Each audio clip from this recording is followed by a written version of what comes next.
మన తండ్రి అయిన దేవుడు కుమారుడిని యేసుక్రీస్తు సదుపరిశుద్ధ శ్రేష్టమైన నామములు మీ అందరికీ వందనాలు తెలియపరుచుకుంటున్నాను.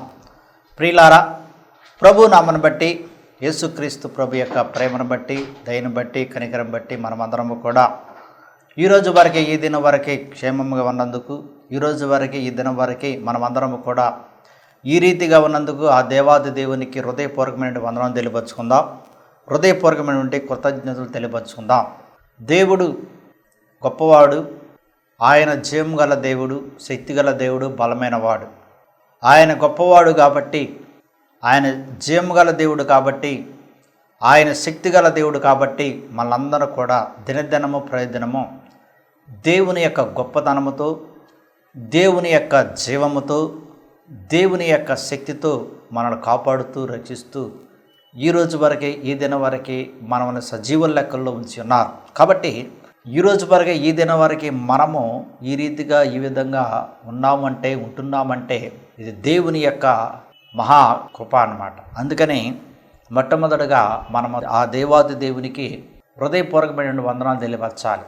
మొట్టమొదటిగా ఆ దేవాది దేవునికి హృదయపూర్వకమైనటువంటి కృతజ్ఞతలు తెలియపరచాలి. ప్రియులారా, మరి ఈరోజు మనము దేవుని యొక్క వాక్యాన్ని, దేవుని యొక్క సందేశాన్ని వినేది, ఆలకించేది ఏమిటంటే దేవుని చిత్తము జరిగించుట. ప్రియులారా, దేవుని చిత్త ప్రకారమే ఈ భూలోకంలో ప్రతిదీ కూడా జరుగుతుంది. మనుషులుగా, మానవ మాతృగా మనం అనేకమైనటువంటి ఆలోచనతోనూ, అనేకమైనటువంటి ఊహలతోనూ, అనేకమైనటువంటి ఉద్దేశాలతో ఉంటాం. దేవుని చిత్తము లేకుండా ఈ భూలోకంలో ఏమి సంభవించదు. దేవుని చిత్తముగా ఈ భూలోకంలో ఏమి జరగదు. దేవుని చిత్తము లేకుండా ఈ భూలోకంలో ఏమీ కూడా అవదనమాట.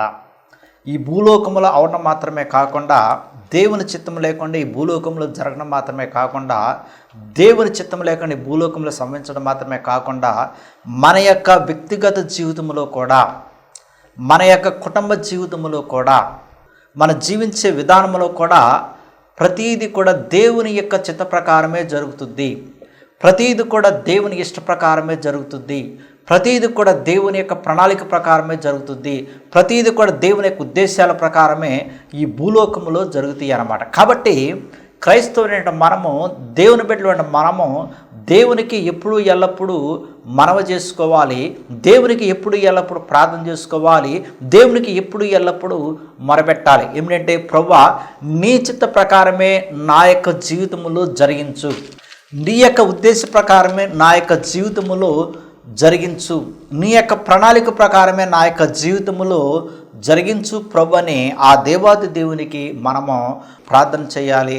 ఆ దేవాది దేవునికి మనము ప్రార్థన విజ్ఞాపనలు తెలియపరచాలి. ఆ దేవాది దేవునికి కృతజ్ఞతలు తెలియపరచాలన్నమాట. ఎందుకంటే దేవుడు ఆయన చిత్త ప్రకారం లేకుండా మన యొక్క జీవితంలో, భూలోకములో ప్రతి ఒక్కరి యొక్క జీవితంలో ఏమీ జరగదు అన్నమాట. ప్రియులారా, కాబట్టి మరి దేవుని యొక్క చిత్త ప్రకారం జరిగించడానికి, దేవుని యొక్క ఇష్ట ప్రకారము జరిగించడానికి, దేవునికి అనుగుణముగా జరిగించడానికి మనము దేవునికి వినయము కలిగి, విధేయత కలిగి, నమ్రత కలిగి, విశ్వాసము కలిగి జీవించాలి అన్నమాట.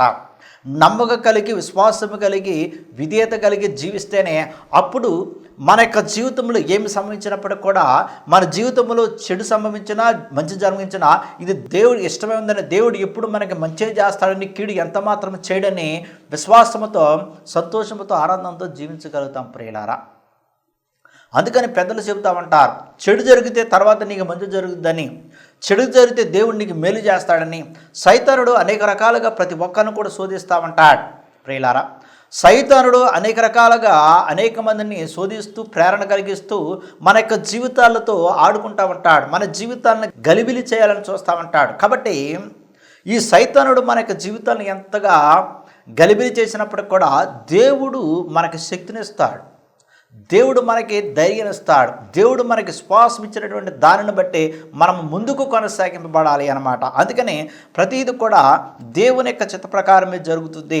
ప్రియులారా, మొట్టమొదటిగా యేసుక్రీస్తు ప్రభు యందు శ్వాసం ఉంచి ఆయన మన కొరకు ఎంతగానైతే ఆయన త్యాగం చేశాడు, ఆ త్యాగాన్ని బట్టి మన శ్వాసములో జీవించాలి అన్నమాట. అందుకని యోహాను సువార్త 6వ అధ్యాయము 40వ వచనం మనం చదువుకున్నట్లయితే, కుమారుని చూచి ఆయన శ్వాసించు ప్రతివాడు నిత్య జీవం పొందుటయే నా తండ్రి చిత్తము, అంత్యదినమున నేను వారిని లేపుతును అంటున్నాడు. కుమారుడిని చూచి, చూడండి ప్రియులారా, కుమారుడి అంటే యేసుక్రీస్తు ప్రభుని చూచి మనము ఎవరిని చూచి మన విశ్వాస యొక్క జీవితము కొనసాగింపబడాలి అంటే యేసుక్రీస్తు ప్రభుని చూసి. ఎందుకని యేసుక్రీస్తు ప్రభుని చూసి మన యొక్క విశ్వాస జీవితం యొక్క లోకంలో కొనసాగింపబడాలి? ఎందుకని యేసుక్రీస్తు యందు శ్వాసం ఉంచి మనం జీవించాలి? ఎందుకని యేసుక్రీస్తు యందు నమ్మిక ఉంచి మనం జీవించాలి? ఎందుకని యేసుక్రీస్తు యందు శ్వాసం ఉంచి మనము ఇహలోకములో మరి మన యొక్క జీవితాలను కొనసాగింపబడాలి ప్రియులారా? ఆయన మన కొరకు ప్రాణం పెట్టాడు. ఆయన మన కొరకు ఆయన తన యొక్క రక్తాన్ని కాచాడు. ఆయన మన కొరకు తన యొక్క రక్తాన్ని చిందించాడు. ఆయన మన కొరకు అనేకమైన శ్రమలు పొంది ఉన్నాడు. మన కొరకు ఆయన అనేకమైన అవమానాలు ఎదుర్కొన్నాడు. మన కొరకు ఆయన అనేకమైన నిందలు ఎదుర్కొన్నాడు. మన కొరకు ఆయన అనేకమైన హింసలు పొంది ఉన్నాడు ప్రియులారా.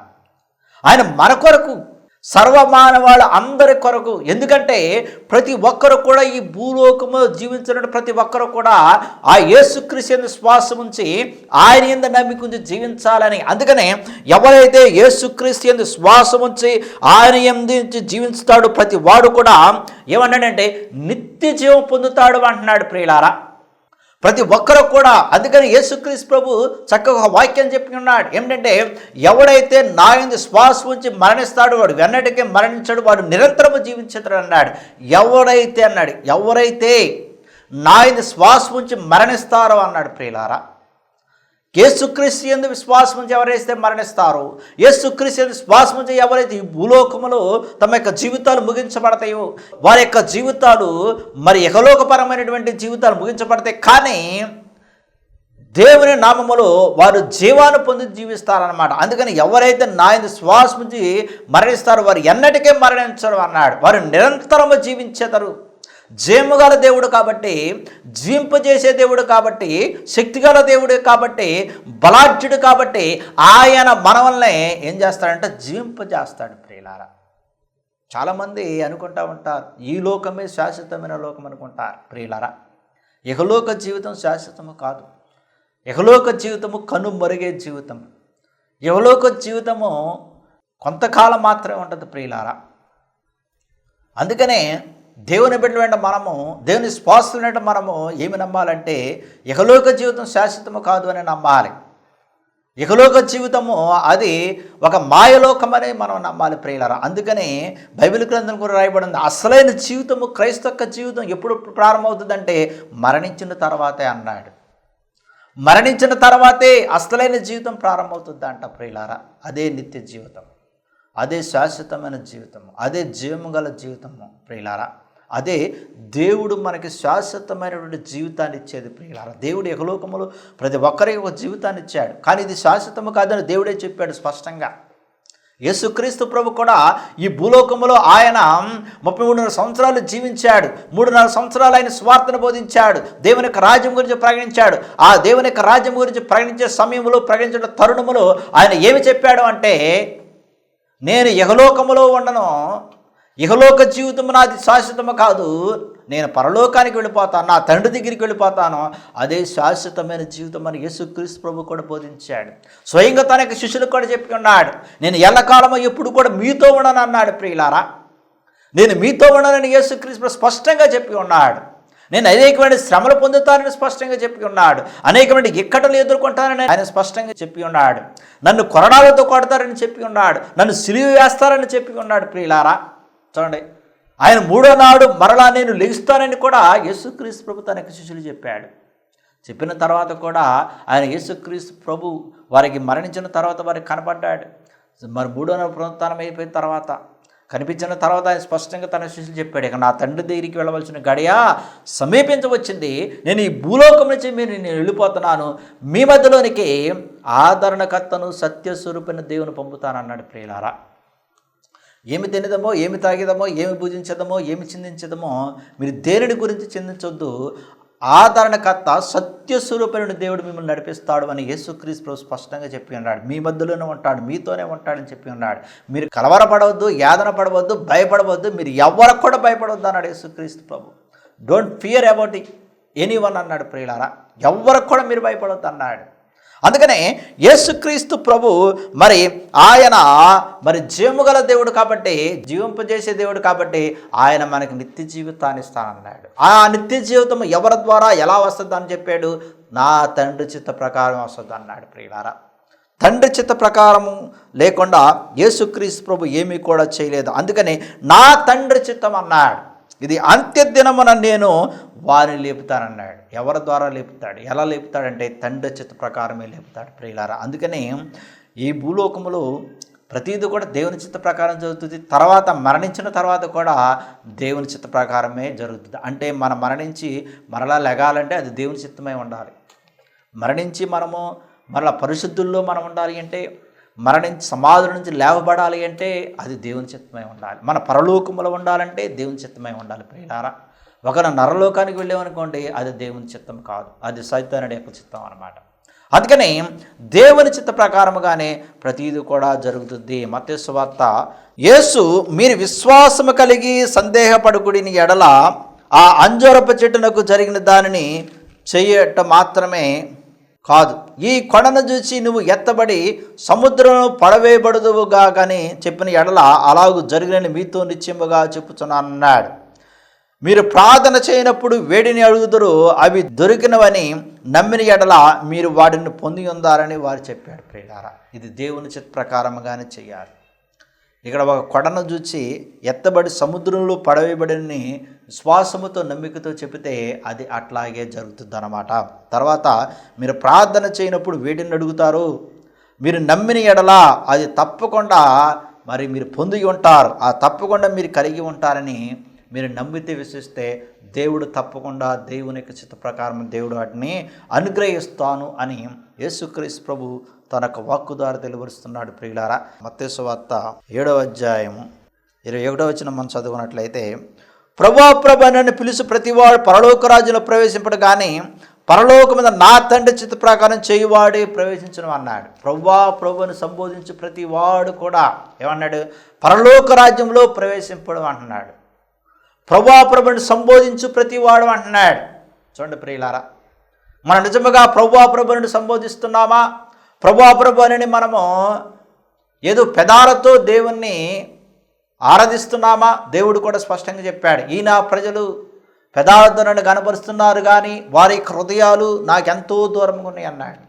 ఈ రోజున మనం లోక వైపు చూసుకున్నట్లయితే, ఈ రోజున లోక విశ్వాసుల వైపు చూసుకున్నట్లయితే, ఈ రోజున లోకములు ఆరాధించే విధానం చూసుకున్నట్లయితే లోకపరమైనటువంటి ఆరాధన జరుగుతున్నవి, లోకపరమైనటువంటి విధి విధానాలు జరుగుతున్నాయి. కానీ దేవునికి చిత్త ప్రకారముగా, దేవునికి అనుగుణముగా, దేవునికి చిత్త ప్రకారమైనటువంటి ఆరాధన, దేవునికి చిత్త ప్రకారమైనటువంటి ఆరాధనలు ఎంత మాత్రం జరగట్లేదు ప్రియుల. లోకపరమైనటువంటి ఆరాధన జరుగుతున్నవి, లోకపరమైన ఆరాధన జరుగుతున్నవి. ఈ లోకపరమైన ఆరాధనలు జరుగుతున్నవని ఎలా తెలుసు అంటే, ఎక్కువ మంది ప్రజలు, ఎక్కువ మంది శ్వాస పెదాలతోనే దేవుని మహిమరుస్తున్నారు కానీ వారి యొక్క హృదయాలు దేవునికి ఎంతో దూరం అయిపోయింది. నామకార్థ క్రైస్తత్వం అయిపోయింది ఈ రోజున, నామకార్థమైన శ్వాసం అయిపోయింది ఈ రోజున. ఏదో మనం వెళ్ళాలి, వెళ్ళకపోతే మన మనసుకు బాగోదు, వెళ్ళకపోతే మన మనసు ఒకలాగా అనిపిస్తుంది, వెళ్ళకపోతే ఏదో అయిపోతుందన్నట్టు అనిపిస్తుంది, వెళ్ళకపోతే ఏదో జరుగుతుందని అనిపిస్తుంది ప్రియులారా. అది మన యొక్క మనసుకు తెలియపరుస్తుంది అన్నమాట. నిజంగా అంటే ఎవరైతే పెదాలతో దేవుని మహింపరుస్తారో వాళ్ళకి అలా అనిపిస్తుంది. హృదయాలతో దేవుని మహింపరిచేవాళ్ళు, హృదయాలతో దేవుని కనపరిచేవాళ్ళు, హృదయాలతో దేవుని స్తుతించేవాళ్ళు, వాళ్ళు వెళ్ళినా వెళ్ళకపోయినా నా దేవునిని స్తుతిస్తాను, ఎక్కడ ఉన్నా, ఏ స్థలంలో ఉన్నా, ఏ ప్రాంతంలో ఉన్నా, ఏ ప్రదేశంలో ఉన్నా సరే నా దేవునిని మహింపరుస్తాను, నా దేవునిని కనపరుస్తాను, నా దేవుని స్తుతిస్తాను అనేటువంటి విశ్వాసముతో జీవిస్తారు ప్రియులారా. వాళ్ళు అనుకోరాలా, అల్లో ఎలగపోతే ఏమైపోతుందో, అమ్మో ఎలగపోతే ఏది జరుగుతుందో, అమ్మో ఎలగపోతే ఏం అవుతుందో అని ప్రియులారా. ఇది నామకార్థమైనటువంటి శ్వాసం అన్నమాట, ఇది తాత్కాలికమైనటువంటి శ్వాసం అన్నమాట. ఏదో పేరుకి మనం వెళ్తున్నావులే, ఏదో ఉంటున్నావులే, వస్తున్నావులే అనేటువంటి శ్వాసం అన్నమాట ప్రియులారా. కాబట్టి దేవునికి కావలసింది ఏమిటి? హృదయం అన్నమాట. కాబట్టి ప్రభువును సంబోధించి ప్రతివాడు కూడా మరి పరలోక రాజ్యములో ప్రవేశింపడం అంటున్నాడు. నా తండ్రి చిత్త ప్రకారం చేయువాడే ప్రవేశించడం అంటున్నాడు.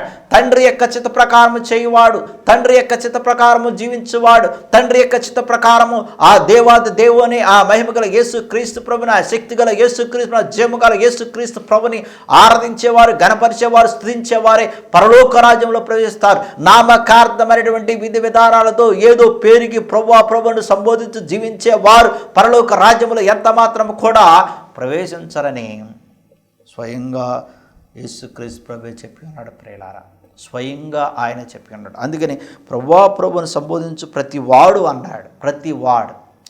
ఎంతమంది ఈ రోజున ప్రభువును సంబోధించబడ్డారు? ఎంతమంది ఈ రోజున ప్రభువును సంబోధించి జీవించేవారు లేరు ప్రియులారా. అందుకని ఇక్కడ వాక్యం కూడా స్పష్టంగా రాయబడి ఉంది. ఆ దినమందు అనేకులను చూచి ప్రభువా మేము నీ నామమున ప్రవచింపలేదా, నీ నామమున దెయ్యములు వెళ్ళగొట్టలేదా, నీ నామమున అనేకమైన అద్భుతములు చేయలేదా అని చెప్పుదురు అంటున్నాడు. ఈరోజున ఎక్కువ మంది ప్రజలు ఎటువైపు చూస్తున్నారు? ఈరోజున ఎక్కువ మంది ప్రజలు ఏమి కావాలని ఆశిస్తున్నారు? ఈరోజు ఎక్కువ మంది ప్రజలు ఏమి జరుగుతుందని ఆశిస్తున్నారు? ఈరోజు నాకు కొంతమంది ప్రవచించే వాళ్ళ దగ్గరికి వెళ్ళే వాళ్ళు ఉన్నారు. చాలామంది ప్రవచించేవాళ్ళు ప్రవచిస్తున్నారు. నిజముగా ప్రియులారా, ప్రవచించేవాళ్ళు. ఇక్కడ దురాత్మ ఉంది, దేవుని ఆత్మ ఉంది. దేవుని ఆత్మ ఎప్పుడు సత్యమే చెప్తుంది. దేవుని ఆత్మ ఇప్పుడు సత్యముగానే నడిపిస్తుంది. దేవుని ఆత్మ ఎప్పుడు జరగబోయే వాటి గురించి, జరుగుతున్న వాటి గురించి తెలియపరుస్తుంది. దురాత్మనుకో అలా చెప్పదు. దురాత్మ అనుకో మనుషుల్ని ఆకర్షించబడాలి అని, మనుషులందరూ కూడా నా దగ్గరికే రావాలని ఏదో ప్రేరణ కొలిది ఏయో 4-5 మాటలు చెప్పేదే అది ప్రవచనమని ఎవరు కూడా అనరు ప్రియులారా. ప్రవచనం అంటే జరగబోయే వాటి గురించి, జరుగుతున్న వాటి గురించి నిజముగా తెలియపరిచేదే ప్రవచనం ప్రియులారా. మరి లోకంలో ఏమి సంభవిస్తుందో అది కూడా తెలియపరచాలన్నమాట. మన ప్రాంతంలో ఏమి సంభవిస్తుందో అది కూడా చెప్పాలి. అది నిజమైన ప్రవచనం అన్నమాట. పలానా ప్రాంతంలో, పలానా ప్రదేశములో, పలానా ఊరిలో, పలానా గ్రామంలో ఇవి సంభవిస్తున్నవి, జరుగుతున్నవి, జాగ్రత్తగా ఉండండి, జాగ్రత్తగా మీరు జీవించండి. దేవుడు అలనాడు మరి ప్రవక్తలకు తెలియపరిచాడు. ప్రవక్తలు కూడా మరి ప్రజలకు తెలియపరిచాడు. దేవుడు తెలియపరిచినటువంటి విధానాలు మరి ఆ ప్రవక్తలు ప్రజలకు తెలియపరిచారు. దేవుడి యొక్క ఉగ్రత మీ మీదకు రాబోతుంది, కరువు కాలం వచ్చేస్తుంది, మీరు అనేకమైన వ్యాధులతో బాధపడతారు, అనేకమైన బాధలతో బాధపడతారని దేవుడు ప్రవక్తల ద్వారా ప్రవచించాడు. జరగబోయే వాటి గురించి వాళ్ళకి తెలియపరిచాడు. కానీ ఈనాటి యొక్క ప్రవచనాలు ఎలా ఉన్నవి? ఈనాడు ప్రవచించేవారు ఏ విధంగా ప్రవచిస్తున్నారు ప్రియులారా? కాబట్టి ఇలాంటి ప్రవచించేవారు కూడా పరలోక రాజ్యంలో ప్రవచించారని దేవుడు తన యొక్క వాక్కు ద్వారా తెలియపరుస్తున్నాడు. అందుకని నీ నామములో దెయ్యములు వెళ్ళగొట్టలేదు అంటున్నాడు. మాయ మాటలు చెప్పి మాయతంత్రాలు చేసి దెయ్యాలను వెళ్ళగొట్టేవాళ్ళు కూడా ఉన్నారు ప్రియులారా. దెయ్యాలు లేకపోయినా సరే దెయ్యం పట్టిందని చెప్పి చేసేవాళ్ళు కూడా ఉన్నారు. వాళ్ళు కూడా పరలోక రాజ్యంలో ప్రవేశించారంటున్నారు. తర్వాత నీ నామములు అనేకమైన అద్భుతాలు చేయలేదు అంటున్నాడు. అద్భుతాలు, తప్పుడు సాక్ష్యాలు కూడా చెప్పించేవారు ఉన్నారు ఈ రోజులు, ఈ కాలాల్లో. అందుకని ఇక్కడ యేసుక్రీస్తు ఉన్నాడంటే, అప్పుడు నేను మిమ్మల్ని ఎన్నడూ ఎరగను, అక్రమ చేయువారులారా అన్నాడు. చూడండి, అక్రమం చేయువారులారా. ఎవరు ఎక్కడ అక్రమం చేసేవాళ్ళు? అక్రమగా చెప్పేవాళ్ళు ఎవరు? అక్రమగా జీవించేవాళ్ళు ఎవరు? ప్రవచించేవాళ్ళ, దెయ్యాన్ని వెళ్ళగొట్టేవాళ్ళ, యేసుక్రీస్తు నాన్న అద్భుతములు చేస్తున్నావు అని చెప్పేవాళ్ళ ప్రియులారా? మరి వాళ్ళ గురించి యేసుక్రీస్తు చెప్పాడు. అప్పుడు యేసుక్రీస్తు ప్రభువును సంబోధించు ప్రతివాడు పరలోక రాజ్యంలో ప్రవేశించాలంటున్నాడు. తర్వాత నేను మిమ్మల్ని ఎన్నడూ ఎరగను అంటున్నాడు ప్రియులారా. అక్రమంగా చేయువారులారా, నా యొద్ద నుండి పొండిన వారితో చెప్పేదను. కాబట్టి ఈయన మాటలు విని వాడు చొప్పున చేయి ప్రతివాడు బండ మీద తన ఇల్లు కట్టిన బుద్ధిమంతుని పోలి ఉండను అంటున్నాడు. ఈయన మాటలు విని వాడు చొప్పున చేయి ప్రతివాడు అంటే దేవుని యొక్క మాటలు విని భయం కలిగి, భక్తి కలిగి, శ్వాసము కలిగి, ప్రభు చిత్త ప్రకారంగా జీవిస్తూ, అక్రమంగా జీవించకుండా, అన్యాయంగా జీవించకుండా, ఇతరులను మోసం చేయకుండా, మోసపూరితమైన మాటలు చెప్పకుండా, మోసపూరితమైన ప్రవచనాలు చెప్పకుండా ప్రియులారా, మోసపూరితమైన ప్రవచనాలు చెప్పకుండా ప్రియులారా, ఏదో మరి తప్పుడు సాక్ష్యాలు చెప్పకుండా, మరి ఏ అద్భుతాలు జరుగుతున్నాయి, ఏయో జరుగుతున్నాయి అని తెలియపరచకుండా, చెప్పకుండా, తప్పుడు సాక్ష్యాలు తెలియపరచకుండా ఉంటే మరి యేసుక్రీస్తు ప్రభు మాటలు విని ఆలకించి వాడు చప్పున బతుకు ప్రతి వాడు కూడా, జీవించు ప్రతి వాడు కూడా తన యొక్క జీవితాన్ని బండ మీద కట్టినటువంటి బుద్ధిమంతుడు పోలి ఉంటాడు. అసలు బుద్ధిమంతుడు మోసం చేయడు. బుద్ధిమంతుడు అక్రమంగా జీవించడు, బుద్ధిమంతుడు అన్యాయముగా జీవించడు, బుద్ధిమంతుడు దేవుని మీద భయభక్తులు కలిగి దేవుని విశ్వాసము కలిగి ఉన్నా లేకపోయినా ప్రియులారా, ఉన్నా లేకపోయినా ఎవరు వచ్చినా రాకపోయినా భయముతో భక్తితో విశ్వాసముతో నమ్మికతో జీవిస్తాడన్నమాట ప్రియులారా. ఎవరో వస్తారు ఏదో చేస్తారు అనుకోకూడదు ప్రియులారా. దేవుని మీద భయభక్తులు కలిగి జీవించాలి, దేవుని విశ్వాసం కలిగి జీవించాలి, దేవుని మీద నమ్మిక కలిగి జీవించాలి. అందుకనే ప్రియులారా ఈ బుద్ధిమంతుని పోలి ఉండి జీవించాలి ప్రియులారా. అందుకని వాన వచ్చినా వరదలు వచ్చినా గాలి వచ్చినా మరి ఆ ఇంటి కొట్టిన కానీ దాని పునాది బండ మీద వేయబడిన కనుక అది పడలేదు అన్నాడు. ఈయన మాటలు విని వాడు చొప్పున చేయని ప్రతివాడు కూడా వాడు ఇసుక మీద తన ఇల్లు కట్టుకుని బుద్ధిహీనుడు పోలి ఉండును అన్నాడు. బుద్ధిమంతుడు బుద్ధిహీనుడు, బుద్ధిమంతుడేమో దేవుని మాటలు వింటాడు, బుద్ధిహీనుడేమో దేవుని మాటలు వినడు. బుద్ధిహీనుడేమో అక్రమంగా జీవించాలని చూస్తాడు, బుద్ధిహీనుడేమో అన్యాయముగా జీవించాలని చూస్తాడు, బుద్ధిహీనుడేమో మోసం చేయాలని చూస్తాడు ప్రియులారా. ఇహలోకపరమైన జీవితాన్ని జీవిస్తామంటాడు. బుద్ధిమంతుడు ఎప్పటికప్పుడే తను చేస్తున్నది ప్రతీది కూడా దేవునికి అనుగుణముగా దేవుని చిత్త ప్రకారముగా జీవించాలని ప్రయత్నం చేస్తాడు ప్రియులారా. అందుకనే మరి ఇహలోకములో దేవుని చిత్త ప్రకారముగానే మనం జీవించాలి, ఆయన చిత్త ప్రకారముగానే ఇహలోకంలో మన జీవితాన్ని కొనసాగించాలి. యోహాను సువార్త 3వ అధ్యాయం 16వ వచనం మనం చదువుకున్నట్లయితే, దేవుడు లోకమును ఎంతో ప్రేమించెను గాక ఆయన తన అతీత కుమారునిగా పుట్టిన వాని శ్వాసించు ప్రతివాడు నశింపగా నిత్య జీవం పొందినట్లు ఆయనను అనుగ్రహించనని వాక్యం రాయబడింది ప్రియులారా. దేవుడు లోకాన్ని ఎంతో ప్రేమించాడు. లోకములో ఉన్నది ఎవరు? మనమే. దేవుడు లోకములో ఉన్నటువంటి మనుషులకి, లోకంలో ఉన్నటువంటి మానవులకి జ్ఞానం ఇచ్చాడు, తెలివితేటనిచ్చాడు, శక్తినిచ్చాడు, బలాన్ని ఇచ్చాడు ప్రియులారా. కావలసినటువంటి సామర్థ్యాలన్నిటిని కూడా దేవుడు అనుగ్రహించాడు. అదే మనకు తెలివితేటలు లేకపోతే, అదే మనకి జ్ఞానము లేకపోతే, అదే మనకు మాట్లాడే శక్తి ఇవ్వకపోతే, నాలుగు చాలా జంతువులకు ఉన్నాయి కానీ అవి మాట్లాడలేవు కదా ప్రియులారా. ఎన్ని జంతువులకు లేవు నాలుగులు? ఎన్ని జంతువులకు నాలుగులు లేవు? మరి ఎందుకని మాట్లాడతలేదు? చూడు, దేవుడు మనకి ఎంత జ్ఞానం ఇచ్చాడు, దేవుడు మనకి ఎంత బుద్ధిని అనుగ్రహించాడు, దేవుడు మనకి ఎంత శక్తినిచ్చాడు. చూడండి ప్రియులారా, జంతువులకు నాలుగులు లేవు, నాలుగులు ఉన్నాయి కానీ అవి మాట్లాడతలేదు. ఈ భూమి మీద చాలా జంతువులు ఉన్నాయి. ఈ భూమి మీద ఉన్న ప్రతి ఒక్క జంతువు, ఏ జంతువుకైతే నాలుగు ఉందో ఆ జంతువులన్నీ మాట్లాడుతున్నాయంటే మాట్లాడవు ప్రియులారా. అరుస్తూ ఉంటాయి, కేకలేస్తూ ఉంటాయి. కానీ మనిషికే దేవుడు ఎందుకు నాలుగిచ్చి మాట్లాడేటువంటి శక్తినిచ్చాడు అంటే దేవుని చిత్త ప్రకారంగా జీవించడానికి. ఇహలోకములో ఏ మానవుడు కూడా, ఏ మనిషి కూడా నశింపకుండా అందరూ కూడా యేసుక్రీస్తు శ్వాసము జీవించటానికి. అందుకనే దేవుడు లోకమును ఎంతో ప్రేమించాడు. ఈ లోకాన్ని ఎంతగా ప్రేమించాడంటే చెప్పలేనంతగా దేవుడు ప్రేమించాడు ప్రియులారా. రెండవదిగా మరి దేవుని యొక్క చిత్త ప్రకారంగా మనం జీవించాలంటే ఆయనకి అనుగుణముగా జీవించాలి, ఆయన మాటలకు లోబడి జీవించాలి. ఆయన మాటలకు లోబడి జీవిస్తూ మన యొక్క జీవితాల ముందు కొనసాగించాలన్నమాట ప్రియులారా. మొదటి దశలోనికి రాసిన లేఖ 4వ అధ్యాయము 3వ వచనం మనం చదువుకున్నట్లయితే, మీరు పరిశుద్ధులు ఒకటికే అనగా మీరు జరత్వమునకు దూరముగా ఉన్నట్టుగా దేవుని చిత్తం అంటున్నాడు. మనం పరిశుద్ధులుగా ఉండాలంటే, మనం నీతిమంతులుగా ఉండాలంటే, మనం మరి నీతిగా న్యాయముగా జీవించాలంటే జరత్వమునకు మీరు దూరముగా ఉండండి అంటున్నాడు. కొన్ని వాటికి దూరంగానే ఉండాలి. పరిశుద్ధులుగా ఉండాలంటే, పవిత్రులుగా ఉండాలంటే మరి జరత్వమునకు దూరంగా ఉన్న పౌలు గారు మొదటి దశలోనికి రాసిన లేఖలో తెలియపరుస్తున్నాడు ప్రియులారా. మొదటి పేతురు 2వ అధ్యాయం 15వ వచనం మనం చదువుకున్నట్లయితే, మీరు ఇట్లు యుక్త ప్రవక్తన గలవారై అజ్ఞానముగా మాటలాడు మూర్ఖుల నోరు ముయ్యుట దేవుని చిత్తం అంటున్నాడు. మూర్ఖుల నోరు అంట మూపించాలి. ఎందుకంటే మూర్ఖుడు నోరు ఎందుకు మూపించాలి? దేవుడు లేడని వాళ్ళు నమ్ముతారు. దేవుడు లేడని మూర్ఖుడు అనుకుంటున్నాడు. దేవుడు లేడని మూర్ఖుడు ఇహలోకంలో జీవిస్తున్నాడు.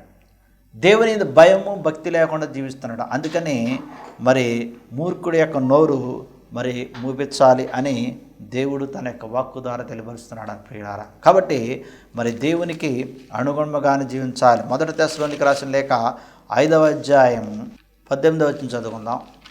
ప్రతి విషయమునందు కృతజ్ఞతలు చెల్లించడి, ఇలాగు చేయుట యేసుక్రీస్తు మీ విషయంలో దేవుని చిత్తమే అంటున్నాడు. చూడండి, దేవుని చిత్తం ఏమిటి? ప్రతి విషయంలో కూడా కృతజ్ఞతలు తెలియపరచని అన్నాడు. ప్రతి విషయమునందును కృతజ్ఞతలు చెల్లించని అన్నాడు. ఇలాగు చేయుట యేసుక్రీస్తు మీ విషయంలో దేవుని చిత్తం అన్నాడు. దేవుని యొక్క చిత్తం మన విషయంలో ఏంటంటే ప్రతి విషయంలోనూ దేవునికి కృతజ్ఞత తెలియపరచాలి. ఎందుకని దేవుని కృతజ్ఞత తెలియపరచాలి అంటే దేవుడు మనల్ని కాపాడాడు కాబట్టి, దేవుడు మనల్ని రక్షిస్తున్నాడు కాబట్టి, దేవుడు మనకి మేలు చేస్తున్నాడు కాబట్టి, దేవుడు మనకే ఉపకారాలు చేస్తున్నాడు కాబట్టి, దేవుడు ఇహలోకములు మనం పుట్టడానికి, ఇహలోకములు మనం పుట్టి జీవించడానికి ఆయన ఎంతగానో సహాయం చేసి ఉన్నాడు కాబట్టి ఆ దేవునికి మనము హృదయపూర్వకమైన కృతజ్ఞతలు తెలియపరచాలి. మత్తయి సువార్త 6వ అధ్యాయము 10వ వచనం మనం చదువుకున్నట్లయితే, పరలోకమందున మా తండ్రి నీ నామం పరిశుద్ధపరచబడును గాక, నీ రాజ్యం వచ్చును గాక, నీ చిత్తం పరలోకమందు నెరవేరినట్లు భూమి యందు నెరవేరును గాక. ఇది యేసుక్రీస్తు ప్రభు నేర్పించినటువంటి పరలోక ప్రార్థన. భూలోక ప్రార్థన కాదు ప్రియులారా, పరలోక ప్రార్థన. పరలోక ప్రార్థనలో యేసుక్రీస్తు ప్రభు ఏం చెప్పాడంటే, ప్రతిసారి కూడా నువ్వు ప్రార్థన చేయనప్పుడల్లా దేవుని ఖచ్చిత ప్రకారమే ప్రతీది కూడా జరుగునుగాక ఈ భూలోకములు అని ప్రార్థన చేయండి అన్నాడు. ప్రతీది కూడా దేవుని చిత్త ప్రకారం, ప్రతీది కూడా దేవుని ఇష్ట ప్రకారముగా జరిగించాలని. కాబట్టి ఈ భూలోకములు మనం జీవించినటువంటి విధానములు, మనం జీవిస్తున్నటువంటి జీవితములు ఏమి జరిగినా ఏమి సంభవించినా సరే ఇది దేవుని చిత్త ప్రకారంగా జరుగుతుంది, దేవునికి ఇష్ట ప్రకారంగా జరుగుతుందని మనం నమ్మాలి, విశ్వసించాలి. దేవుడి యొక్క వాక్యాన్ని దీవించి మహిమపరచును గాక. ఆమేన్. ప్రార్థన చేసుకుందాం. మమ్మల్ని మిక్కిలుగా ప్రేమించిన మా యొక్క పరలోక తండ్రి, నీ ఘనమైన శ్రేష్టమైన నామానికి వందనాలు, స్తోత్రాలు. నా ప్రభా, నీ నామమున నీకు వాక్యాన్ని విని ఉన్నాం, ఆలకించి ఉన్నాం. వాక్యముల నుండి మర్మాలను సత్యను బయలుపరిచినందుకు నీకే వంద, నీకే స్తోత్రం. నా ప్రభా, ఎవరెవరైతే నీ వాక్యాన్ని ఇప్పుడు వారికి విని ఉన్నారో, ఆలకించి ఉన్నారో నా తండ్రి, వారికి నా ప్రభ నీకు వాక్కుల ద్వారా నా తండ్రి జ్ఞానమును, వివేకమును, బుద్ధిని అనుగ్రహించడం ప్రారంభిస్తున్నా. నీ వాక్కు ద్వారా నా తండ్రి వారి యొక్క జీవితంలో అద్భుతాలు, ఆశ్చర్య కార్యములు కూడా జరిగించడం ప్రారంభిస్తున్నా. ప్రభా, ఎవరెవరైతే నా తండ్రి ప్రార్థన ఏకీవిస్తున్నారో వారిని కూడా ఒకసారి జ్ఞాపకుంచుకున్న తండ్రి, వారిని కూడా తట్టండి, ముట్టండి, వారికి కూడా శక్తిని, బలం అనుగ్రహించు. ఎవరెవరైతే అనారోగ్యంతో బాధపడుతున్నారో వారి కొరకు ప్రత్యేకంగా ప్రార్థన చేస్తున్నా తండ్రి. రోగుల కొరకు ప్రార్థన చేయమని నీకు వాక్కు ద్వారా తెలియపరిచావు కాబట్టి నా తండ్రి, ఎవరెవరైతే ఎటువంటి రోగంతో బాధపడుతున్నారో, ఎవరెవరైతే ఎటువంటి వ్యాధులతో బాధపడుతున్నారో, ఎవరెవరైతే ఎటువంటి అస్వస్థతలతో బాధపడుతున్నారో నా తండ్రి, వారిని తట్టండి, ముట్టండి నా ప్రభు. వారికి శక్తిని, బలమును, ఆరోగ్యమును అనుగ్రహించడం ప్రారంభం చేస్తున్నా తండ్రి. ఇదిగో నా ప్రభు, ఏ రక్తం మీద శిల మీద కాచి అదే రక్తాన్ని వారిపై ప్రోక్షించిన తండ్రి, సంపూర్ణమైన ఆరోగ్యమును, సంపూర్ణమైన స్వస్థతను కలగచ్చడం ప్రారంభం చేస్తున్నా ప్రభా. ఎవరెవరైతే నా తండ్రి ప్రార్థన చేయమని అడుగున్నారో వారి కొరకు ప్రత్యేకంగా ప్రార్థన చేస్తున్న వారి కూడా తట్టండి, ముట్టండి, వారి కూడా శక్తిని, బలం అనుగ్రహించి ప్రారంభం చేస్తున్నా. మేము చేస్తున్న ప్రతి ఒక్క పనిపాట్లు కూడా తోడునేడు ఉండమని మారకుడిని యేసుక్రీస్తు సదుపరిశుద్ధ నామములో ప్రార్థన చేసి అడిగి వేడుకున్న తండ్రి. ఆమేన్.